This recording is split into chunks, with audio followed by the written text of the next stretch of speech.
Baik, Assalamualaikum warahmatullahi wabarakatuh. Perkenalkan, saya Fenzi Yoga Pradana dengan NIM 24030100031, mahasiswa program studi bimbingan dan konseling Fakultas Keguruan dan Ilmu Pendidikan Universitas Muhammadiyah Magelang. Pada kesempatan kali ini, saya akan menyampaikan materi tentang layanan bimbingan dan konseling karir di sekolah SMA. Materi ini akan saya perkuat dengan satu landasan teori, yaitu teori perkembangan karir dari Donald E. Super. Melalui presentasi ini, kita akan melihat mengapa layanan ini penting, apa saja bentuknya, dan bagaimana teori psikologi bisa menjadi dasar ilmiah dalam merancang program BK karir di sekolah. Mari kita mulai dari pertanyaan dasar. Mengapa BK karir ini penting?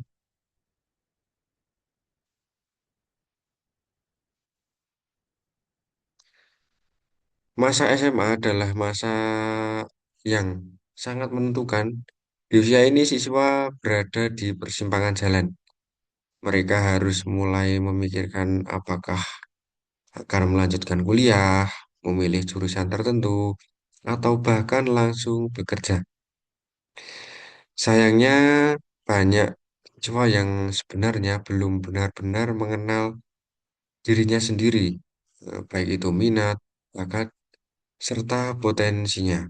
Akibatnya, keputusan karir sering diambil bukan berdasarkan potensi diri, tapi karena tekanan dari orang tua, tren, atau ikut-ikutan dari teman. Disinilah pentingnya BK Karir membantu siswa mempersiapkan diri secara matang, supaya transisi menuju pendidikan tinggi atau dunia kerja bisa berjalan lebih siap dan lebih terarah. Lalu, sebenarnya apa sih yang dimaksud dengan BK Karir itu sendiri?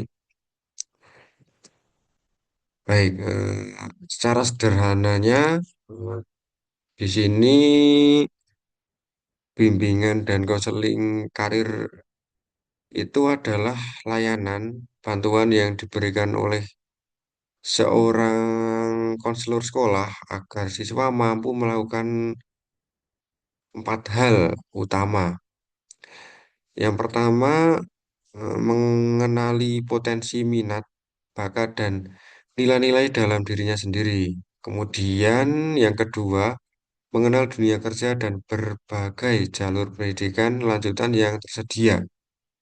Kemudian yang ketiga ini, mengambil keputusan karir secara rasional dan bertanggung jawab, bukan asal ikut arus itu sendiri. Kemudian yang keempat, merencanakan langkah konkret yang berguna untuk mewujudkan cita-cita karirnya. Jadi inti dari layanan ini sebenarnya secara sederhana membantu siswa menjawab pertanyaan besar kayak saya ini siapa dan akan menjadi apa. Nah, dari pengertian tadi kita bisa turunkan menjadi beberapa tujuan yang lebih spesifik. Kemudian di sini ada empat tujuan ini untuk layanan BK Karir di SMA. Yang pertama itu ada pemahaman diri. Siswa mengenali minat, bakat, dan nilai hidup yang relevan dengan pilihan karirnya. Kemudian yang kedua, pemahaman lingkungan karir. Siswa memahami berbagai profesi, jenjang pendidikan lanjutan, dan tuntunan dunia kerja saat ini. Kemudian yang ketiga, kemampuan pengambilan keputusan. Siswa mampu menimbang dan menetapkan arah studi atau karir secara mandiri. Kemudian yang keempat ini ada perencanaan karir. Siswa bisa menyusun langkah nyata, bukan hanya eh, berangan-angan untuk mencapai tujuan karirnya. Eh, Kemudian supaya program ini tidak sekedar formalitas, kita perlu landasan teori yang kuat. Nah, disinilah kita masuk ke teori Donald Super. Nah, di teori super ini, eh, salah satu teori yang paling relevan dalam bidang bimbingan karir adalah teori perkembangan karir dari Donald E. Super atau dikenal dengan istilah life space theory. Gagasan utamanya adalah perkembangan karir itu bukan keputusan sesaat yang selesai begitu siswa lulus sekolah. Nah, karir berkembang secara bertahap sepanjang rentang kehidupan lifespan dan dipengaruhi oleh berbagai peran yang dijalani seseorang dalam hidupnya atau life space. Menurut Super, memilih karir itu sebenarnya adalah proses menerjemahkan konsep diri, siapa kita, apa yang kita percaya, dan apa yang kita mampu ke dalam bentuk peran pekerjaan. Mengapa teori ini relevan untuk SMA? Karena menurut Super, siswa usia 15 sampai 18 tahun berada tepat di tahap eksplorasi, masa yang ya bisa dibilang ideal untuk melakukan intervensi BK karir. Nah, untuk memahami tahap eksplorasi ini, untuk lebih jauhnya, mari kita lihat keseluruhan tahapan perkembangan karir menurut Super. Nah, di sini ada tahap perkembangan karir menurut Super. Menurut Super ada 5 tahap besar perkembangan karir sepanjang hidup manusia. Nah, ini yang pertama ada tahap growth atau pertumbuhan. Nah, ini terjadi di rentang usia 0 sampai 14 tahun. Anak membangun konsep diri melalui fantasi, minat, dan kemampuan awal. Kemudian tahap kedua, inilah yang paling relevan dengan kita, exploration atau eksplorasi di usia 15 sampai 24 tahun. Nah, di tahap ini siswa mulai mengeksplorasi minat dan peluang, mencoba berbagai peran dan mulai mengarahkan pilihannya. Inilah posisi siswa SMA sekarang. Nah, setelah itu ada tahap eh, establishment atau pemantapan. Di usia 25 sampai 44 tahun. Nah, ini di mana seseorang mulai menatap pada bidang pekerjaan tertentu. Lalu tahap maintenance atau pembinaan. Ini berada di usia 45 sampai 64 tahun. Mempertahankan dan memperbarui posisi karir yang sudah dicapai.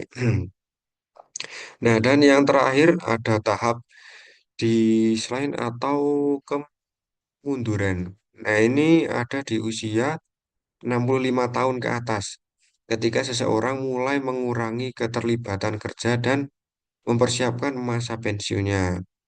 Jadi, bisa kita simpulkan, siswa SMA ada eh, tepat di titik krusial, tahap eksplorasi yang menjadi fokus utama pada layanan BK karir kita. Nah, di dalam tahap eksplorasi ini ada 3 konsep yang perlu kita pahami dari teori super ini. Nah, ini dia teori tiga teori tiga konsep kunci teori super. Nah, ini yang menjadi dasar pemikiran kita. Yang pertama ini ada lifespan atau rentang kehidupan. Ini kayak karir berkembang secara bertahap. Sepanjang hidup bukan keputusan final yang selesai saat lulus sekolah. Kemudian yang kedua ada life space atau ruang kehidupan. Tiap individu menjalani berbagai peran sekaligus sebagai siswa, sebagai anak, sebagai teman, bahkan mungkin sebagai pekerja paruh waktu. Semua peran ini saling mempengaruhi arah karirnya. Dan yang ketiga ada self konsep atau konsep diri. Memilih karir itu sebenarnya adalah upaya menerjemahkan gambaran diri kita, bakat, minat, dan nilai ke dalam peran pekerjaan yang sesuai. Tiga konsep inilah yang menjadi dasar bagaimana kita merancang program BK Karir yang tepat sasaran. Nah, sekarang ini mari kita lihat bagaimana teori ini diterapkan secara konkret di sekolah. Nah, ini karena siswa SMA berada di tahap eksplorasi, program BK Karir kita arahkan pada tiga sub tahap. Sub tahap pertama yaitu ada Crystallization atau pengkristalan. Konselor memfasilitasi asesmen minat dan bakat misalnya melalui tes atau inventory karir sehingga preferensi umum siswa mulai terlihat jelas. Sub tahap kedua, specification atau penentuan. Nah, ini siswa didampingi untuk mempersempit pilihannya, misalnya menentukan peminatan jurusan kuliah atau bidang pekerjaan yang lebih spesifik. Dan sub tahap ketiga ada implementation atau pelaksanaan. Ini siswa mulai mengambil langkah nyata seperti mendaftar SNBP atau SNBT, mengikuti magang atau pelatihan keterampilan awal. Nah, ketiga tahap ini berjalan secara berurutan dari yang sifatnya masih umum sampai ke tindakan yang benar-benar konkret. Untuk mendukung proses tadi, sekolah biasanya menyediakan berbagai bentuk layanan apa saja itu. Nah, ini ada 6 bentuk layanannya. Layanannya ada bimbingan klasikal, yaitu informasi karir yang diberikan langsung di kelas, kemudian bimbingan kelompok berupa diskusi kecil untuk eksplorasi minat sama dengan teman-teman. Kemudian ada konseling individual, pendampingan personal bagi siswa yang masih bingung untuk menentukan pilihannya. Lalu ada asesmen karir berupa tes minat dan bakat sebagai dasar objektif kunjungan dan karir day seperti kunjungan kampus atau industri dan pameran karir. Dan ini yang terakhir konsultasi dengan orang tua. Supaya apa? Supaya dukungan di rumah itu selaras dengan arah karir siswa. Keenam, bentuk layanan ini saling melengkapi dan idealnya diterapkan secara terpadu bukan berdiri sendiri-sendiri. Nah, semua layanan tadi itu tentu tidak berjalan sendiri. Ada peran penting, yaitu dari guru BK atau konselor. Nah, ini di dalam peran konselor ini ada berapa ini? Ada 4. Dalam menjalankan semua layanan tadi, guru BK atau konselor memiliki 4 peran penting. Ini ada sebagai fasilitator, yaitu menyediakan informasi karir yang akurat dan mudah diakses siswa. Sebagai motivator, nah ini ada sebagai motivator juga, mendorong siswa agar percaya diri mengeksplorasi potensinya tanpa takut salah pilih. Nah, kemudian ini ada sebagai mediator, menjembatani antara harapan orang tua dengan minat dan potensi nyata siswa, dan sebagai kolaborator. Nah, bekerjasama juga dengan guru mata pelajaran, alumni, dan dunia industri atau perguruan tinggi. Seperti kutipan yang saya tampilkan, konselor, konselor karir tidak menentukan jalan hidup siswa. Ia menyalakan lentera agar siswa menentukan jalannya sendiri. Nah, seperti itu. Sebagai penutup, mari kita rangkum poin-poin dari hasil pembahasan kita tadi. Eh, Kesimpulannya, untuk menutup pertemuan kita melalui platform YouTube ini ada 4 poin penting yang bisa kita simpulkan. Ini Yang pertama, layanan karir membantu siswa SMA mengenali diri, mengenal dunia karir, dan mengambil keputusan secara matang. Kemudian, yang kedua, teori Donald Super menegaskan bahwa siswa SMA berada di tahap eksplorasi masa paling tepat untuk melakukan intervensi karir. Kemudian yang ketiga, program BK Karir akan efektif jika mengembangkan bimbingan klasikal, kelompok konseling individual, dan asesmen minat bakat secara terpadu tentunya. Kemudian yang keempat ini ada kolaborasi antar guru BK, orang tua, dan dunia industri guna ini memperkuat kesiapan siswa untuk menghadapi masa depannya. Nah, demikian pertemuan kita. Saya berterima kasih atas